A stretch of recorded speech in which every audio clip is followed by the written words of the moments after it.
sa ating mga barangay official na excited ako para sa inyo dahil sa masipag ninyong Congressman Erwin Cheng. Ito'y malaking gamit sa ating mamamayan, lalo na sa inyong kanya-kanyang barangay.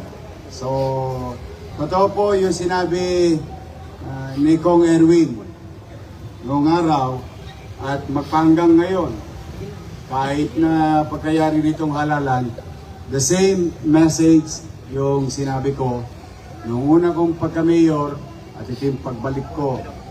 Sabi ko sa mga congressman, sa kung ano-ano mga pinaggagawa nyo dyan at sinisira buhay ng ibang tao o chismis dito, chismis doon.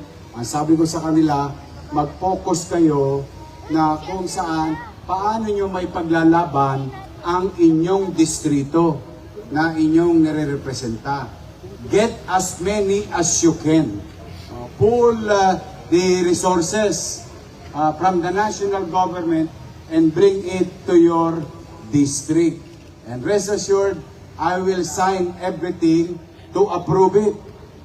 Tingnan nyo si Erwin. Yung mga gagawin dito sa 5th District, multipurpose. Hindi sa bangketa. Para maliwanag tayo. Sa mga pribadong pag-aari ng siyudad ng Maynila, cancer center, sports facility. Tapos ito, direktang pakikinabangan ng ating mga kababayan. Kung lahat ng congressman ganito magtrabaho, yun isang problema ng Pilipinas. Puro flood control, hindi man ako control yung flood. So, at least ito, tangible. Kaya tayo, instead of looking back and keep on looking back, we look forward. Always move forward.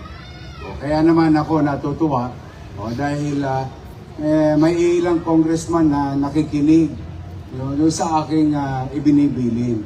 Bakit? Yun naman kapakanabangan ng taong bayan sa lungsod ng Maynila. Kaya today, kaya tayo nagkakasama-sama. Palakpakan natin si Congressman. Hindi nila yung mga kusyal natin. Si Kusyal Che, Romeo, si Bobby. Sobra-sobra na tong kusyal ninyo. Kasi meron na kayong bagong kusyal, Erica Platon.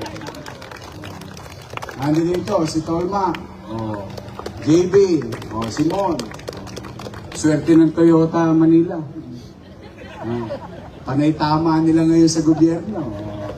Nasa kahapon, natanggap natin yung tatlong makisig na mobile. Pinagkaloob sa atin, libre.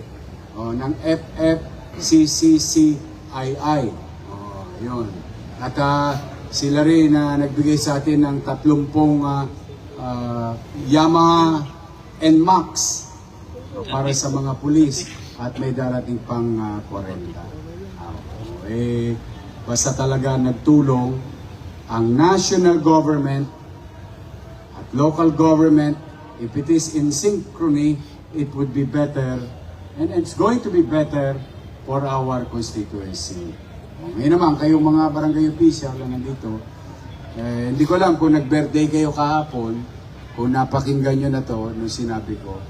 May ipadadala ako sa inyo itong mga darating na ilang oras na lang, may ilang araw na lang. Meron akong special na regalo sa inyo sa mga barangay.